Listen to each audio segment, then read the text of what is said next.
I will call to order the regular board meeting for the Board of Election Commissioners of the City of Chicago. Good morning. My name is Maricel Hernandez. I'm the chair, and with me today is Commissioner June Brown Present. and Commissioner William Cressy. Also present. Next item on the agenda is the consideration of the agenda. I will make a motion to pass for today's meeting the items in section 7A2 and section 7C. Is there a second? Second by Commissioner Cressy. Okay. All those in favor, please state aye. Commissioner Cressy votes aye. Commissioner Brown votes aye. Okay, thank you. And so the motion passes. Next item on the agenda is the approval of minutes of the regular board meeting of November 8th, 2022, and the minutes of the canvassing board meeting of November 8th, 2022, which concluded on November 29th, 2022. Is there a motion to approve? So moved by Commissioner Brown. Seconded by Commissioner Cressy. Properly moved and seconded. All those in favor, please state aye. Commissioner Brown votes aye. Commissioner Cressy votes aye. Motion passes. Thank you. Next is the Executive Director's report. Mr. Holliday. Good morning, Madam Chair, Commissioner Brown and Commissioner Cressy. We have met with all departments and completed a debrief of the last November 8th general election. We discussed with the managers what was done well and what can be done better leading into the municipal elections, as well as identifying issues that can be resolved early in the process. All 50 ward voting sites have been set and will be ready to open on February 13th. We are also adding a new university location, National Louis University, which will be open with our other 3 college locations from February 22nd through February 24th. As we finalize the ballot and complete all electoral board cases, we also expect to announce the first day of early voting down at our super site and the board office. In the very near future, we expect to continue expanded hours at both of these sites. Per the last special board meeting on December 30th, we have moved forward with the securing our new ballot marking pens from Papermate, which have been tested for no bleeding through on paper ballots for the upcoming municipal election. We plan to do public and media demonstrations to get the word out when they arrive. We are preparing the super site and the 6th floor for voting, possibly started on January 19th. We have moved forward with securing a location and getting ready to start in-person training with the judges. So that has been done. As of this morning, we have a total of vote by mail applications received, 163,685. And of that total, 74.10% are permanent voter roster voters. Again, as I mentioned, the Assistant Director Sandra Sperry will not be joining us today. So ends my report, Madam Chair. Okay. So let me ask you this on the vote by mail. I didn't quite understand. You said that there's 163,000 we've received vote by mail. Yes. But out of those, 74% are on the permanent roster anyway. Yes, they're from the permanent roster. Yes. So they didn't even have to really request a vote by mail ballot because they're on the permanent roster, right? Exactly. I just want to put that percentage in there so we'll kind of know where we are with what's coming in. So we really have like 25% of the 163,000 are new vote by mail requests. Yes, that is correct. but the number is higher because if we count in 100% of the permanent voter roster, Yes, that would be a higher number. Yes. okay. Do Can the you commission, can you clarify that number? I think the two of you are saying different things. Thank you. Okay, the number is 163,685. so how many, yeah, I know, but how many vote are on the permanent roster? How many voters do we have on the permanent roster? Okay. I believe it's maybe 130,000. So we will be sending 130,000 vote by mail ballots out because these people are on the permanent roster. But then, in addition to that, we're sending out, at least right now, 20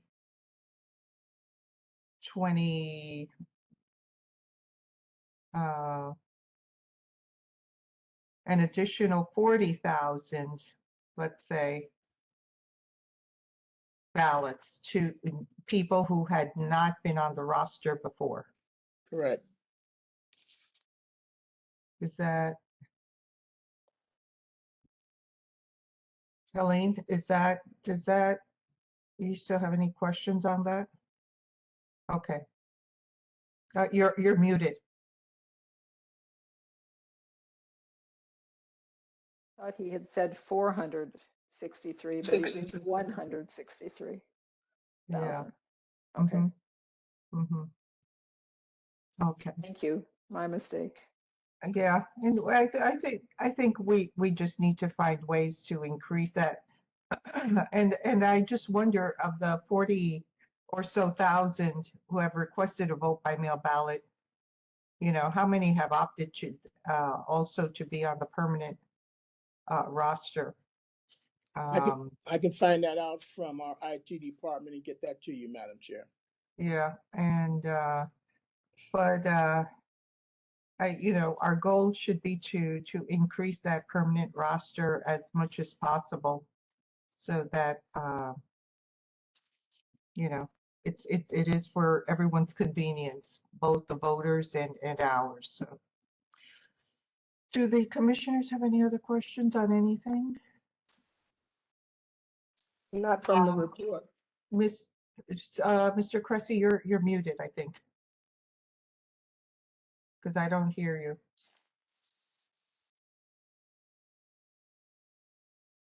So I am. I've got two different mute buttons I'm working with here, so it's a little technical.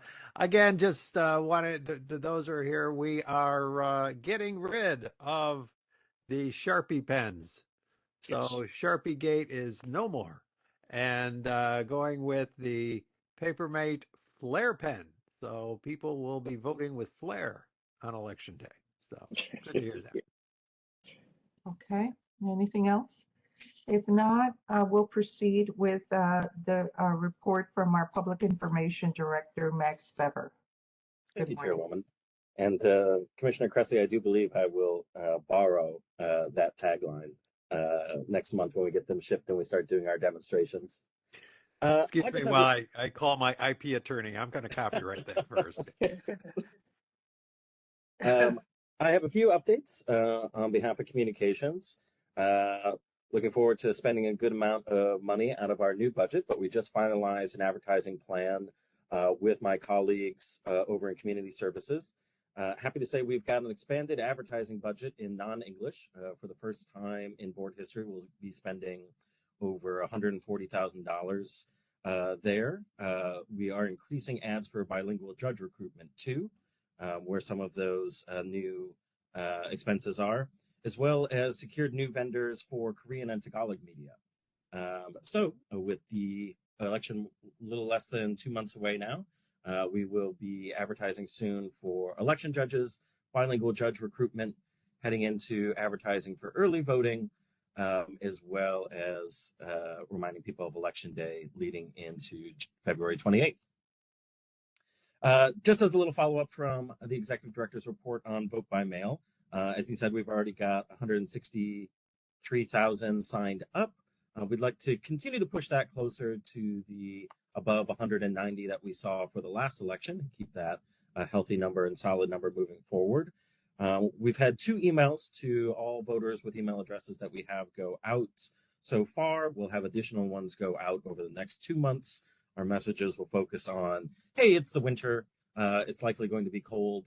You can vote from the comfort of your own home, and you can do that earlier rather than later. Looks like we are in good shape for those ballots to start being mailed out on or right after the 19th. And I am working on a press release that will go out by week's end, reminding people of vote by mail as well as the permanent vote by mail options. And I'm happy to say it looks like we are finalizing a contract with a vendor to restore and freeze dry our historical election records, ones that have been affected by mold and water over the last few decades. This was a special budget request with the city of Chicago that was approved. We have a vendor that is used by Chicago Public Libraries. All goes according to plan. Those should be removed in the next few months from our warehouse. They'll undergo a 6 to 7 month remediation process and storage process that will then be handed over to Chicago Public Libraries, specifically their Harold Washington sites, for storage, for viewing, for preservation. We are working out additional details with a working group with other city sister agencies on preserving records. I will have additional updates in the future, but it looks like our first big step is about to be accomplished, and I'll continue to update the board. That's wonderful. Thank you. It's been a long time coming. Any questions? Question regarding the expanded budget. You said that you had an expanded budget for multilingual services, or? And Yes, is that part of our city budget request this year was an expanded advertising budget that also focused on community papers, organizations, and non-English speaking news outlets. And so we have worked to expand that, especially with a bilingual judge recruitment advertising program that will be starting next week. Thank you. Max, if you just keep us informed as to the freeze drying and the storage of those documents, because I know, being from the academic community, a lot of history professors and political science professors would really like to be able to access those records and get their hands on them. So thanks so much. Absolutely. I do plan to work with Chicago Public Libraries as well as continue to keep media abreast of its progress. I think that this is a good story. I think that this is a good model for other sister agencies to use in preserving their records and getting it back to public view and in a safe way. So we'll be recording and tracking our own progress. And when the time comes there in shape for the public to handle again, we'll make a big deal about it. Excellent. I have a feeling there are going to be some dissertations written based on those records. Okay. I sure hope so. They're really interesting, and as most people know here, go back to the late 1800s, and are the log books and poll books, and for our municipal races and every race since then. So excellent. We'll work in tandem again. There is an RFP for digitizing our microfiche. I have spoken with our executive director and our purchasing team. We'll do what we can to try to combine and make sure that we get our own digitization of these records once we get it past remediation stage 2. Excellent. Thank you, sir. Mm-hmm. Okay, thank you, Max. If there are no further questions, we'll proceed with old business, infrastructure projects and changes in election administration and voting equipment. Are there any updates? No updates, Madam Chair. All the equipment is being maintenance for our upcoming elections. Okay, and I assume that applies to the electronic poll books as well, Mr. Holliday? That is correct. Okay, thank you. Mr. Lasker, anything new on legislation? Well, believe it or not, the answer is yes. 5 days ago, in this special session that they're in right now, the legislature, the Senate actually introduced a Senate amendment to House Bill, what is the number? Give me a moment here. House Bill 45, and it is what was considered an omnibus elections bill. It doesn't have too much in it, but then on the 6th, it passed both houses, so it's on its way to the governor for signature. It makes some slight changes to vote by mail processing. What it does is it expressly makes the practice of using multiple signatures on file a common practice when we're doing signature comparisons for the vote by mail applications and envelopes that we receive. So with the application that comes in, the law expressly says now that you can use any signature on file. It used to say the registration signature. So this board had a practice that anytime somebody made an address change and so forth, that would trigger a new registration, and that's how we could keep updating signatures. Now the practice has expanded. This is something that our board has pushed for legislatively for several years, so this is a great expansion. And then the second thing in relation to vote by mail that I find interesting is that it also expressly now says once you've approved that application signature, when the ballot envelope comes back to us a little later in the process and you have to do a signature verification on that ballot envelope, you may still continue to use your signatures on file if that's the choice, but now instead you can also use the application signature, which you've already reviewed as a part of the process. You've already verified that application signature. Now you can use the application signature for verification against the ballot return envelope. These are permissive, optional parts of the statute, so a lot of that will help streamline, I think, the process here. The other remainder of the bill is dealing with judicial subcircuits and the appointment of the filling of judicial vacancies. The aspect of filling judicial vacancies has no impact whatsoever on this board. I will be sending the bill down to the IT department to the extent that it may or may not have changed any of the boundaries for the newly drawn judicial subcircuits that we'll be using in the 2024 elections. That's all I could see in the omnibus bill that has anything to do with elections, but that is now on its way to the governor for signature. And that is my legislative report for today. Thank you. Okay. We will now proceed with new business. We have a professional services agreement for election judge training services with George Munoz. Is there anyone who can speak to this? Yes. Hi, good morning, Chairwoman and fellow commissioners. The purchasing department issued an RFQ for professional trainers, and we received 31 different candidates. Out of the 31 different candidates, Charles and I had reviewed those resumes of the candidates and selected 9 finalists. 8. Okay, that's, excuse me, Amanda, but that's for the next item. Oh, I I'm so think. sorry. That's okay. Actually, That's with Madam ABL. Chair. Madam Chair, Right. George is one of our longtime Right. trainers, so he did apply to the RFQ. And As well.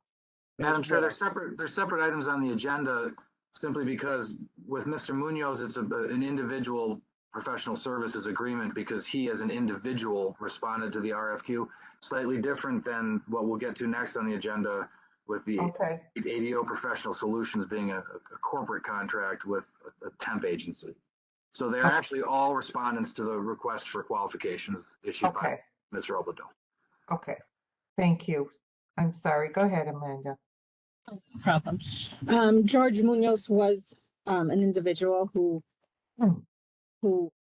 sent in his resume and was also selected to receive a PSA agreement for 2023 elections and the 2024 primary. Okay. Are there any questions? I know that Mr. Munoz was a longtime employee and a very good employee of the board. And now that he's retired, he's come back to do these election judge training, which he does very well. Is there a motion to approve professional services agreement with George Munoz for election judge training services for the term January 10th, 23 through March 31st, 24, at the rate of $50 per hour, capped at $100,000 over the term of this agreement? Commissioner Cressy very happily moves. Seconded, Commissioner Brown. Properly moved and seconded. All those in favor, please state aye. Commissioner Cressy votes aye. Commissioner Brown votes aye. Motion passes. Thank you. Then now we go to the 8 individual election judge trainers with ADO Professional Solutions. Amanda? Yes. From the company ADO, we have selected 8 individual candidates for the RFQ for professional trainers. We are requesting your approval for their contracts. Okay. Do the commissioners have any questions? If not, is there a motion to approve a professional services agreement with ADO Professional Solutions, Inc. at the rate of $80 per hour, beginning January 10th, 23 through completion of this project? So moved by Commissioner Brown. Seconded by Commissioner Cressy. Properly moved and seconded. All those in favor, please state aye. Commissioner Brown votes aye. Commissioner Cressy votes aye. Thank you. Motion passes. Next item is 7D as in David, which is certain petitions that have been filed with the board for questions of public policy. Mr. Lasker, are you speaking briefly to this? Sure, Madam Chair, the staff members I don't see present who did the parent conformity review, but as with every election cycle, that's what they've done.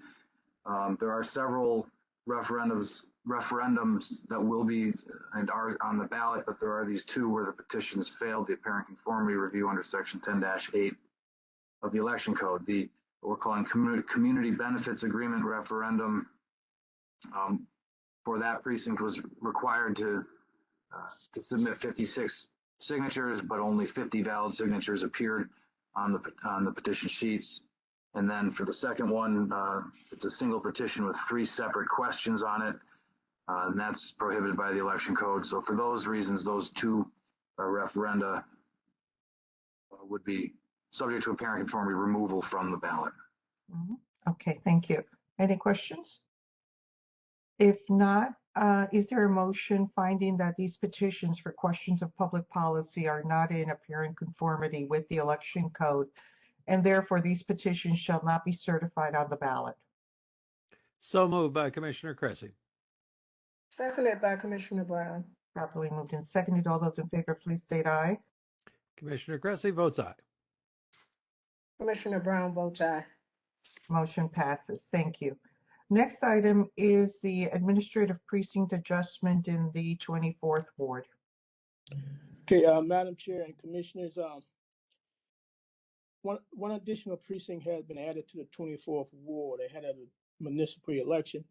An issue was previously identified concerning this precinct and the distance of polling place for voters, but could not be addressed before the November general election.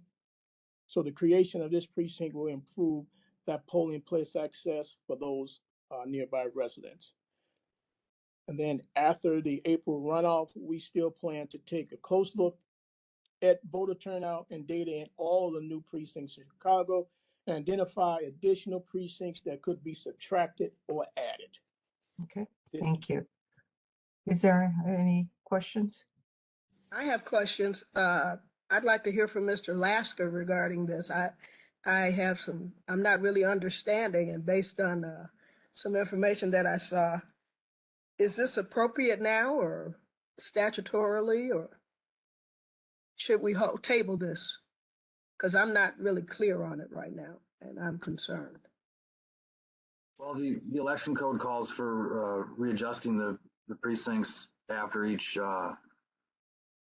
annual census, every 10-year census, and you're supposed to get those changes made as soon as practicable after the census, and then also after every presidential election. And I do believe there's inherent authority to make corrections to the mistakes. I was advised that this was a correction of a mistake that they had tried to implement for November, but couldn't get it done in time. So from when we voted in September, I think we voted September 27th. There was no, because I haven't, maybe I missed it. Have we discussed this prior to taking a vote on it? That's Not- my concern. No, we didn't. This hasn't been discussed. Once it was practical and we were able to address it, we addressed it. Let's discuss this now. What was the problem with this particular precinct? Or these? Is this affect how many precincts? It's just one precinct. It was Oh, is one this too large a precinct? It was too large of a precinct, and the polling place, it had 2 polling places in the precinct, and one wasn't being used for the voters on the west end of the precinct. They had to travel all the way to the east end of the precinct to vote, and it was involving seniors. And you're saying, Mr. Lasker, you were essentially this was a mistake. It was supposed to be broken up into 2 precincts. I would say correct. Yes, it was. How did we find out about it? We didn't know Well- about it prior. That's my concern. It's like I'm just a little uneasy about it. I mean, you all can move forward, but maybe I need to get more details later. Okay. Maybe I that can would give you. be us. I can give you more details. Okay, I'll hold off then. Executive Director Holliday, if you don't mind, I know that we discuss it from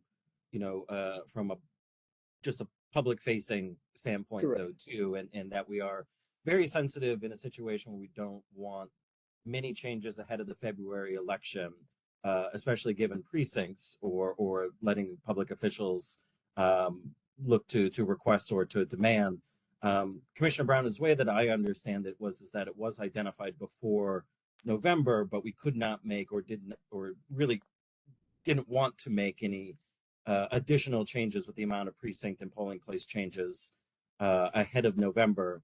What Director Holliday had brought to my attention, though, too, when he asked for my advice, was the accessibility issue with a number of seniors within that ward. It was a distance issue. It is a long, skinny precinct. We are also very sensitive to polling place accessibility and especially access for our seniors. So that this was something that I do think, if it needs to be communicated, I hope can be communicated as something that is specifically for accessibility within that precinct and the polling place that's being used. As Director Holliday did mention, though, I do think public facing wise, any larger study of precincts will take place after April, again, with looking to create a bit more equitable status between wards and the amount of precincts that are within them. Once I think we have a closer look at the voter turnout over the last 3 elections within the rest of the precincts within the city. So I apologize. I don't mean to belabor this conversation, but just offer my perspective. I can just hold off, but I'm just remembering from the concerns mentioned about precinct at the budget hearing with the council, as well as you said it was brought to the board, or not to the board. It hasn't been discussed with the commissioners, the change. And it seems like a material change, even though it's one precinct. It appears material to me. So that's why I was asking. We can, if the commissioners want, we can table this until the next meeting to get more information and to consider it. Will that be a problem with the upcoming election, though, if we don't take this on at this time? If we don't take it on at this time, it's going to affect our ballot. Yeah. My thinking is we before the last election, we had over 2,000 precincts. We did this great adjustment. and if we have one mistake, that's a 0.05% or 0.5, whatever it would be, 0.05, I think, problem. I think this sounds like a very special circumstance, and we should go ahead with it so it can be in place in time for the February election. That would be my opinion at this point. Okay. And I agree with Commissioner Cressy. I do think that the fact that this it was just an error that could not be corrected in time for the November election is a factor, and that there are a number of seniors who are affected as a result of this. I think it calls for action before the February election. So I will put it, is there a motion to make the administrative precinct adjustment in the 24th ward? So moved by Commissioner Cressy. I'm just going to abstain from this. I'm still not comfortable. So you two all. Sure. And I will second. So it's been moved and seconded. All those in favor, please state aye. Commissioner Hernandez votes aye. Commissioner Cressy votes aye. And Commissioner Brown abstains. Yes. Okay. Motion passes. Thank you. Next item is the legal report. Thank you, Madam Chair and Commissioners. Obviously, most of what's going on in legal land right now is preparing for another electoral board meeting this Friday. We've got about 42 cases, I think, that don't have final decisions yet. About 30 of them are, I think, ready for the agenda this Friday, with more that could become added to the agenda today and tomorrow. I'm hopeful we might finish by the end of this week, but it looks like there might be a couple outliers. And otherwise, we're also just preparing for our first municipal election here under the new precincts with the new police district council candidates. It's been there's also an interesting thing about this ballot is we're going to have there's a candidate who's of Chinese nationality, and his nominating petitions included a Chinese character for his ballot name. So with all the election attorneys and scholars I've spoken to, we think this might be the first time in the history of Illinois elections that there's a ballot name in a language other than English. So I just think that's kind of interesting and fun to move forward on matters like that. That's my report. Okay, thank you. We'll proceed now to the financial reports. We have a balance sheet and voucher listing for the City of Chicago 2022 appropriation number 22-09, dated January 10, 2023, in the amount of $1,957,817.24. Is there a motion to approve? So moved by Commissioner Brown. Seconded by Commissioner Cressy. Properly moved and seconded. All those in favor, please state aye. Commissioner Brown votes aye. Commissioner Cressy votes aye. Motion passes. We have a balance sheet and voucher listing for the City of Chicago 2022 appropriation number 22-10, dated January 10, 2023, in the amount of $837,960.81. Motion, is there a motion to approve? So moved by Commissioner Cressy. Seconded by Commissioner Brown. Properly moved and seconded. All those in favor, please state aye. Commissioner Cressy votes aye. Commissioner Brown votes aye. Motion passes. We have a balance sheet and voucher listing for the City of Chicago 2022 appropriation number 22-11, dated January 10, 2023, in the amount of $1,453,764.42. Is there a motion? Commissioner Brown so moves. And Commissioner Cressy seconds. I almost Okay, said your name. Properly moved and seconded. All those in favor, please state aye. Commissioner Brown votes aye. Commissioner Cressy votes aye. Motion passes. We have a balance sheet and voucher listing for the County of Cook, a 2022 appropriation number 22-09, dated January 10, 2023, in the amount of $1,513,988.99. Is there a motion to approve? Commissioner Cressy so moves. Seconded by Commissioner Brown. Properly moved and seconded. All those in favor, please state aye. Commissioner Cressy votes aye. Commissioner Brown votes aye. Motion passes. There's a balance sheet and voucher listing for the County of Cook 2022 appropriation number 22-10, dated January 10, 2023, in the amount of $2,185,030.92. Is there a motion to approve? Commissioner Brown so moves. And Commissioner Cressy seconds. All those properly Excuse, moved and seconded. excuse me, was that not just voted on? No, I No, that apologize. was one right. Okay. No. no. Okay, thank you. Is properly moved and seconded. All those in favor, please state aye. Commissioner Brown votes aye. Commissioner Cressy votes aye. Motion passes. Thank you. There's finally a balance sheet and voucher listing for the County of Cook, a 2022 appropriation number 22-11, dated January 10, 2023, in the amount of $574,742.26. Is there a motion to approve? So moved by Commissioner Cressy. Seconded by Commissioner Brown. Properly moved and seconded. All those in favor, please state aye. Commissioner Cressy votes aye. Commissioner Brown votes aye. Motion passes. Thank you. Next item on the agenda is public comment. Do we have any public comment? Yes, ma'am. Andrew Finko requested to speak. Good morning, Mr. Finko. Please Good go ahead. Good morning, members of the board. I did have, I'm here as an attorney on behalf of Corey Braddock, and I'm also just expressing concerns on behalf of all candidates and all voters regarding the apparent conformity process that the board is contemplating.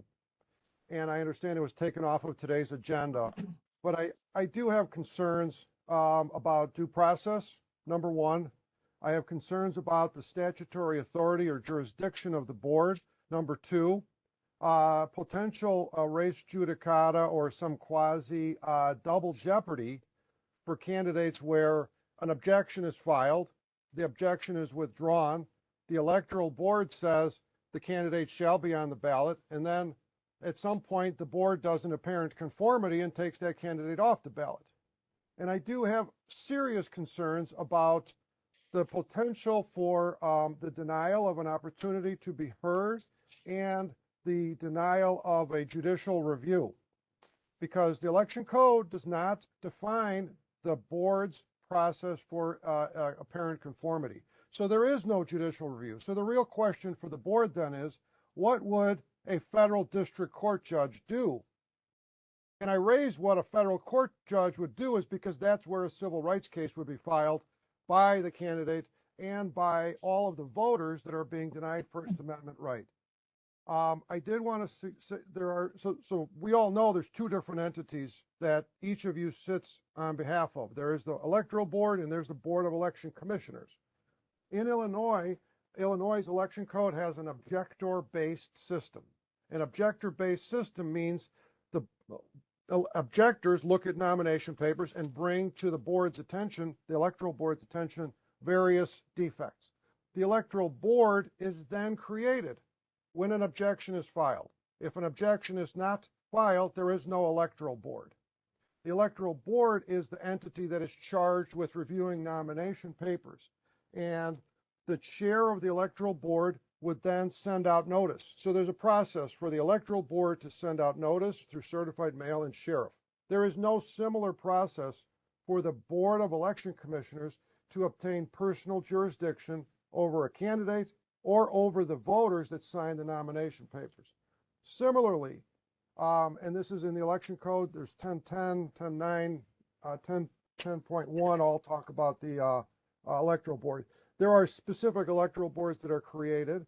There is no similar process for the creation of apparent conformity reviews.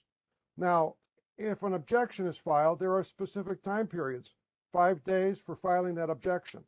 As of right now, there wasn't any apparent conformity notice ahead of time. There's no time frame, there's no window. We are approaching the February election, and there are many candidates that have looked and followed the board's website and said, well, okay, I've gone through the 5-day or seven, it's actually 7 calendar days to file an objection, and there's no objection filed. Therefore, the candidate relies on the representation that there's no objection filed, the paperwork is in substantial conformity. And then there's the ballot certification date, which I think was in December. They rely on that, and they say, okay, I'm going to continue campaigning. I'm going to continue doing what I want, to promote my campaign, meeting with voters.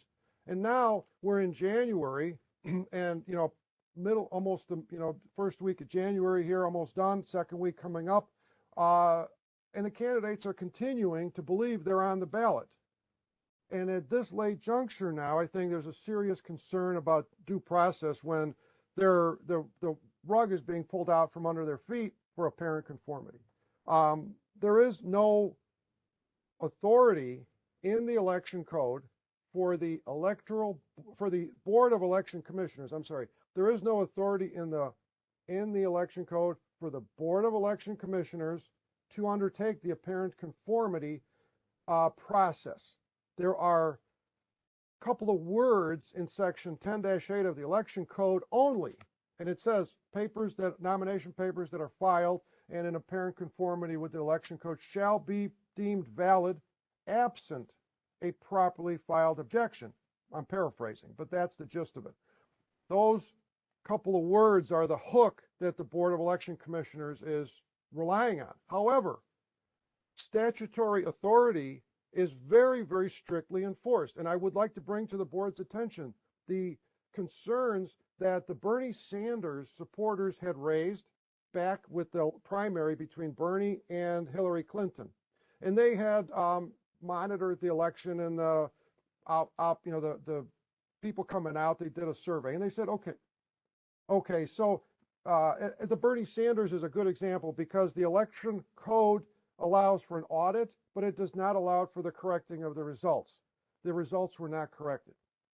So again, there is no petition for judicial review. There is no, and the last paragraph of 10-10 says the election board of elections shall abide by and comply with the ruling so made to all intents and purposes.